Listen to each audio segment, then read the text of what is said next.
꽃길만 걸으세요라는 말이 있습니다. 우리 인생이 잘 되기를 바란다는 그런 의미입니다. 하지만 우리가 살아보면 우리 인생이 꽃길보다는 광야와 같을 때가 더 많음을 경험하게 됩니다.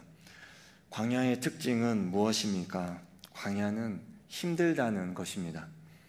사람이 생존할 수 없는 곳이 광야입니다. 어디로 가야 할지 알 수 없는 곳이 광야입니다. 길이 없는 것이 광야입니다. 우리 인생이 이런 광야와 같다라고 말합니다. 자신만만하게 세상을 살아가는 것 같아도 예기치 않은 질병과 어려움을 만나면 어떻게 해야 할지 몰라 갈 길을 헤매는 것이 바로 우리의 인생입니다. 실패를 만나면 마음이 낙담하고 좌절하는 것이 우리 인생입니다. 광야와 같은 인생을 누가 좋아하겠습니까? 하지만 우리의 인생이 광야와 같이 그런 막막한 순간을 만날 수가 있습니다. 이스라엘 백성들은 실제로 광야 생활을 하였습니다. 하나님의 징계를 받고 40년 가까운 광야 생활을 했습니다. 사람이 생존할 수 없는 그 막막한 땅에서 그들은 생존을 이어갔습니다. 그리고 그 광야의 시간을 통과하면서 이스라엘 백성들은 하나님의 마음을 깨닫게 됩니다. 광야의 시간을 통과하면서 깨달은 하나님의 마음은 무엇입니까? 첫째로 광야 생활에 하나님의 자비가 함께 했다는 것입니다. 우리 다 같이 1절 말씀을 읽어보겠습니다. 시작. 우리가 방향을 돌려 여호와께서 내게 명령하신 대로 홍해길로 광야에 들어가서 여러 날 동안 세일산을 두루 다녔더니, 신명기 1장에서 가데스 바네아에서 하나님의 말씀을 거역하는 내용이 나옵니다. 그리고 이스라엘 백성들은 징계를 받아 40년 동안 광야의 생활을 하게 됩니다. 1절은 간략하게 광야에 들어가서 여러 날 동안 세일산을 두루 다녔더니 라고 요약하고 있지만 굉장히 긴 시간입니다. 여기서 세일산은 특정한 산을 가리키는 것이 아니라 에돔의 거친 산악지대를 가리키는 말입니다. 이스라엘 백성들은 이 광야의 산악지대를 40년 가까이 유랑 생활을 보냈던 것입니다. 그리고 이 기간 동안에 가데스 바네아 사건에 가담했던 20세 이상의 성인들은 모두 죽임을 당하고 말았습니다. 우리 14절, 15절 말씀 같이 읽어보겠습니다. 시작. 가데스 바네아에서 떠나 세레 시내를 건너기까지 38년 동안이라. 이때에는 그 시대의 모든 군인들이 여호와께서 그들에게 맹세하신 대로 진영 중에서 다 멸망하였나니 여호와께서 손으로 그들을 치사 진영 중에서 멸하신 고로 마침내는 다 멸망되었느니라. 아멘. 우리 14절 15절 말씀에 보면 그들이 마침내는 다 멸망되었느니라 말씀하고 있습니다. 출애굽 1세대가 다 죽었습니다. 그리하여 하나님의 무서운 징계의 세월이 끝났을 무렵 하나님께서는 마침내 이스라엘로 하여금 돌이켜 북으로 나아가라고 말씀하십니다. 우리 3절 말씀 보면 너희가 이 산을 두루 다닌 지 오래니 돌이켜 북으로 나아가라 말씀하고 있습니다. 이 명령은 마침내 가데스 바네아의 반란을 일으킨 출애굽 1세대에 대한 하나님의 징계가 끝나고 이제 이스라엘의 출애굽 2세대가 약속의 땅 가나안 땅을 정복할 때가 이르렀다는 명령입니다. 이때가 출애굽 40년째 되는 해였습니다. 광야의 시간은 불순종의 세대가 죽을 때까지 계속되었습니다. 그리고 마침내 1세대가 다 죽었습니다.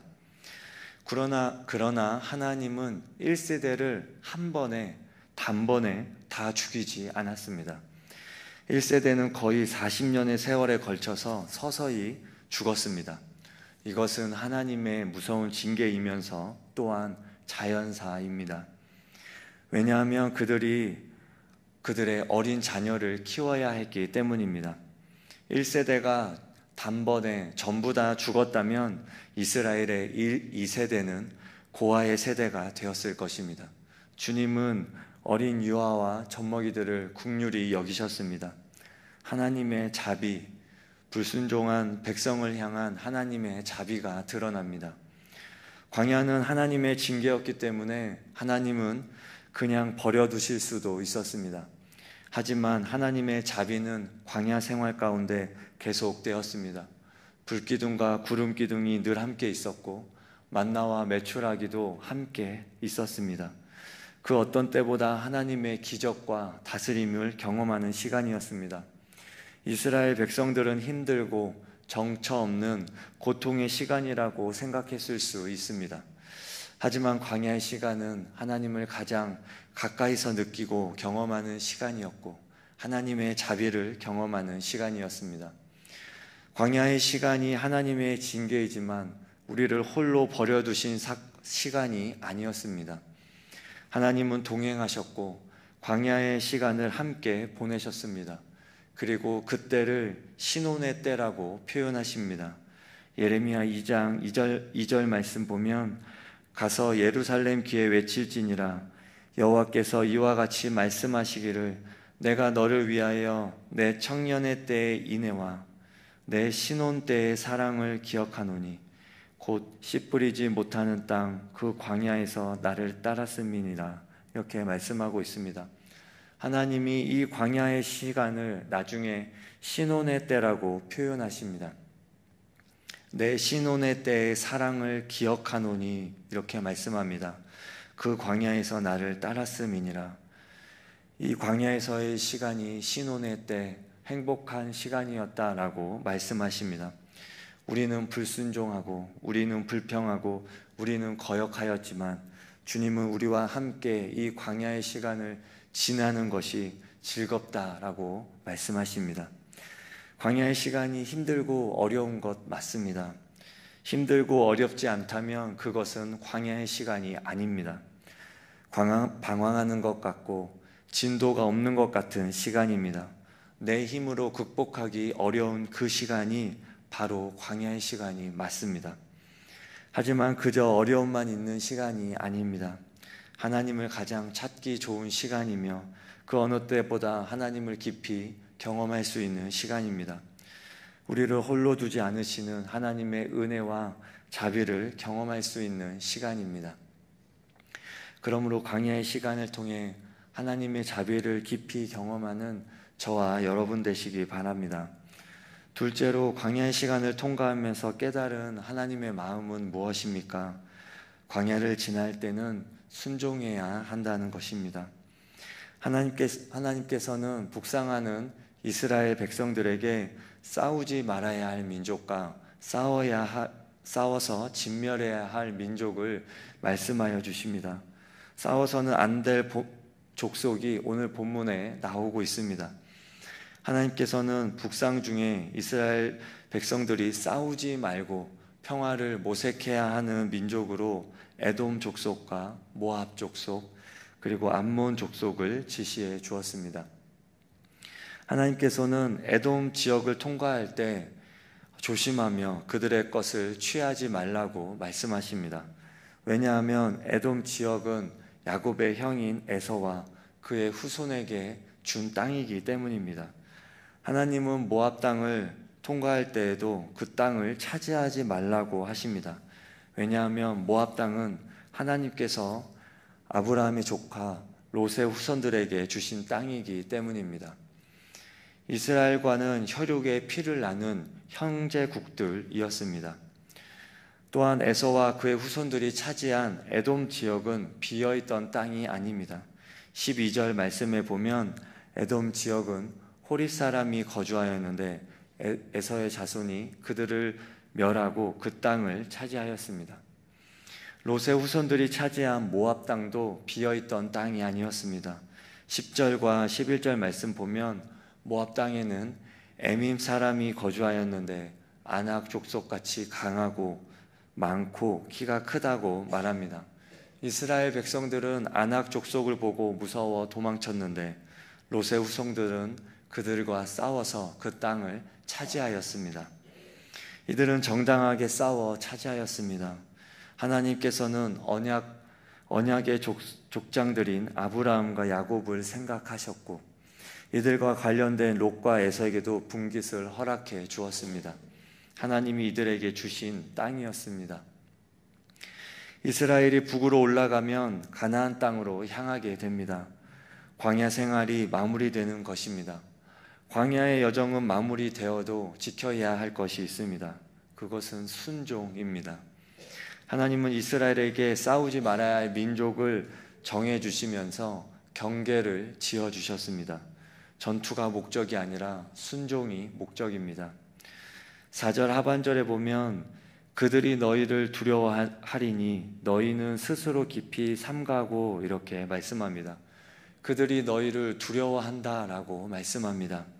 이 말은 이스라엘 백성들이 지금 더 강하다는 것입니다. 충분히 힘으로 누를 수 있습니다. 40년 안 되는 시간에 강성한 민족이 되었습니다. 군대가 되었습니다. 주변 국들이 두려워합니다. 이스라엘은 이제 다른 민족에게 두려운 대상이 되었습니다. 그러나 하나님은 그 힘으로 에돔과 암몬 족속을 누르기 원하지 않습니다. 그들 또한 하나님의 언약을 받은 자들이기 때문입니다.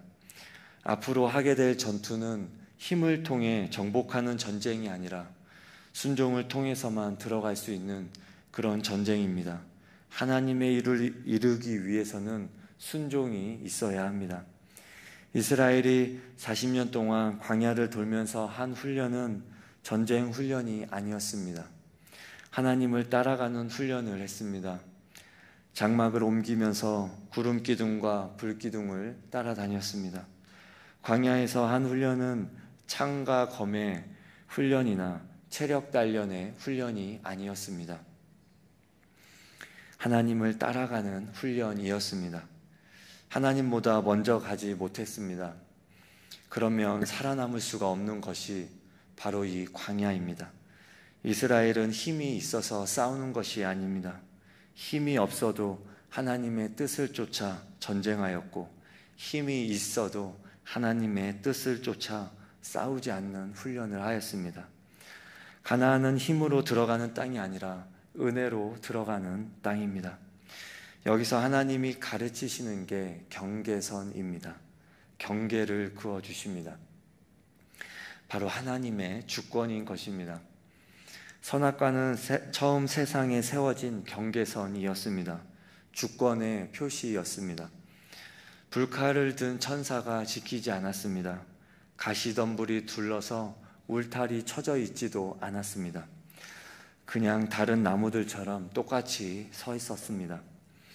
그것을 넘어가지 않는 것, 그것이 하나님이 정하신 인간의 한계와 경계선이었습니다. 천지가 창조될 때 모든 것이 하나님의 주권 안에서 지음받았습니다. 바다가 만들어졌을 때 파도가 육지를 넘지 못하게 경계선을 쳐 놓으셨습니다. 그러나 바다는 자신의 영역 안에서 얼마든지 넘실거리며 자유롭게 있을 수 있습니다. 인간 역시 하나님의 주권 안에서 자유롭게 살 수 있습니다. 하지만 하나님이 넘지 말라고 하신 경계선이 있습니다. 그것을 넘어가는 것이 죄입니다. 하나님으로 만족하지 않는 것이 죄의 시작입니다. 지금 이스라엘도 똑같은 훈련 가운데 있습니다. 경계를 정하고 그것을 하나님의 허락 없이는 넘을 수가 없습니다. 돈을 주고 먹을 것과 물을 사라고 말씀하십니다. 돈을 내야 합니다. 손해를 보는 것입니다. 충분히 힘이 있고 충분히 무력으로 얻어낼 수 있는데 하나님이 지금 손해를 보라고 말씀하십니다. 순종을 가르치시는 것입니다. 하나님이 세우신 경계 안에서 지낼 때 우리 안에 손해를 보는 것처럼 느껴질 때가 있습니다. 참아야 하고 포기해야 하고 좀 더 즐거움을 누리지 못할 때가 있습니다. 창세기의 선악과의 경계를 정하시고 하나님이 바다의 경계를 정하신 것처럼 인생의 한계를 정하셨습니다. 하나님이 우리 인생의 경계를 그어 놓으신 것입니다. 바로 죄의 영역입니다. 탐욕을 우리가 부릴 수 있습니다. 정욕을 우리가 채울 수 있습니다. 그 경계를 충분히 넘어설 수 있습니다. 하지만 우리가 우리의 욕망대로 죄를 짓지 않을 수도 있습니다. 그것이 하나님의 주권을 인정하는 것입니다. 우리가 우리의 욕망대로 살지 않는 것, 하나님이 정해놓으신 그 경계를 지키며 살아가는 것, 그것이 하나님을 인정하는 것이고 그것이 믿음의 삶입니다. 우리 삶에 손해볼 수 있습니다. 돈을 내라고 하십니다. 그냥 우리가 힘으로 얻어낼 수 있는데 돈을 내라고 하십니다. 하지만 하나님이 우리에게 부족함이 없다고 말씀하십니다. 7절 말씀을 함께 읽어보겠습니다. 시작. 내 하나님 여호와께서 내가 하는 모든 일에 내게 복을 주시고 내가 이 큰 광야에 두루 다님을 알고 내 하나님 여호와께서 이 40년 동안을 너와 함께 하셨으므로 내게 부족함이 없었느니라 하시기로. 하나님이 말씀하십니다. 이 40년 동안을 너와 함께 하셨으므로 내게 부족함이 없었느니라, 이렇게 말씀하십니다. 이스라엘 백성들에게 부족함이 없었다고 말씀하십니다. 순종하는 것이 손해보는 것 같습니다. 내가 부족해지는 것 같습니다.